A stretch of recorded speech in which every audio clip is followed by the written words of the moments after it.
আমি এখন যে বিষয়টি নিয়ে কথা বলবো, যদি আপনারা শোনেন, আমি মনে করি আপনাদের ভিতরে একটা কম্পন সৃষ্টি হবে।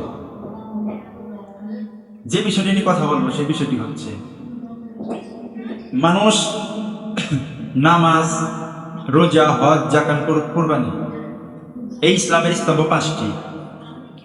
এখান থেকে যদি কেউ নামাজ না পড়ে তাহলে সে গুনাহগার হবে, যদি কেউ রোজা না রাখে গুনাহগার হবে, যদি কেউ জাকাত না দেয় গুনাহগার হবে, যদি কেউ কুরবানি না দেয় সেও গুনাহগার হবে। কিন্তু এই যে আমল আপনারা করবেন, করেন, সমস্যা নাই। কোরআনে দেখেন আপনারা, আল্লাহ বলছে, আমি এত আরবি জানি না, আমি শুধু বাংলাতে বলবো। আল্লাহ বলতেছে, হে ইমানদারগণ বা হে বিশ্বাসীগণ, সালাত কায়েম করে এবং জাকাত দাও। আল্লাহ কিন্তু বলতে পারতো, হে মানুষ তোমরা সালাত আদায় করো এবং জাকাত দাও। ওইখানে কিন্তু মানুষকে বলে নাই, ওইখানে বলছে হে ইমানদারগণ, হে বিশ্বাসীগণ, যারা বিশ্বাস এনেছো বা ইমান এনেছো, বিশ্বাস স্থাপন করেছো, তাদেরকে আল্লাহ বলতেছে যে তোমরা সালাত আদায় করো, জাকাত দাও। ওখানে আপনি আমল করতেছেন কিন্তু ইমান নাই, ইমান আনেন নাই, তাহলে কিভাবে আপনি কাজে আসবে যে এই আমলগুলা? ইমান আনেন, তার মধ্যে আপনি কি করেন? এই নামাজ, রোজা, হজ, জাকাত, কুরবানি এগুলো করেন। এর লেগে আল্লাহ বলতেছে কোরআনে, ইয়া আইয়ুহাল্লাযীনা আমানু, হে ইমানদারগণ, যারা ইমান আনছো তাদেরকে আল্লাহ বলতেছে। এখন আপনারা ইমান আনেন নাই, অথচ আমল করে বলে শুইছেন। ইমান আমল করে বললে কি হবে? ইমান যদি না থাকে, ওই নামাজ কি ইমান? ওই রোজা কি ইমান? ওই জাকাত কি ইমান? ইমান না।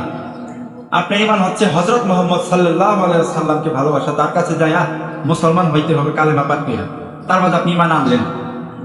এখন আপনি মুখে মুখে তো অনেক কথাই বলতেছেন, এই আর ইঞ্চি ছুট দিয়া লা ইলাহা ইল্লাল্লাহ মুহাম্মাদুর রাসূলুল্লাহ, কই কর্ম তো করতেছেন কিন্তু মুসলমান হয়ে পারছেন। আর এই যে মুসলমান যে হইতে হবে, রাসূলের কাছে যা হইতে হবে, কোনো মোল্লার কাছে না, কোনো মুফতির মুহাদ্দিসের কাছে না। আমরা তো দেখি ওয়াজ মাহফিলে যদি কেউ একটা হিন্দু মুসলমান হইতে আসে, তাহলে দেখি বড় বড় মাইক লয়া বা ক্যামেরা লয়া তারে, এই আসেন আসেন আসেন, দেখায় আপনাদেরকে মুসলমান হইতেছে একজন হিন্দু, আপনারা আসেন দেখেন, তার কালেমা পাঠ করে মুসলমান হয়ে দিল। জগতে কেউ দেখাইতে পারবো আমাকে যে মোল্লার কাছে যায় কালেমা পাঠ করে মুসলমান হইতে হয়? কোন কিতাবে পাইছে না? উমায় আব্বাসের কিতাবে থাকতে পারে। কোরআন থেকে দেখাইতে হবে, রাসূলের কাছে যায় মুসলমান হইতে হবে, কালেমা পাঠ করতে হবে। কই আপনার ইমান আনেন নাই, আমল করে নামাজ, রোজা, হজ, জাকাত, কুরবানি করে তো বুঝা ফেলাইছেন, কিন্তু ইমান তো আনেন নাই। এর লেগে বুঝতে হবে, আপনি করতেছেন ঠিক আছে, আপনাকে ইমান আনটা তার বাদে করতে হবে।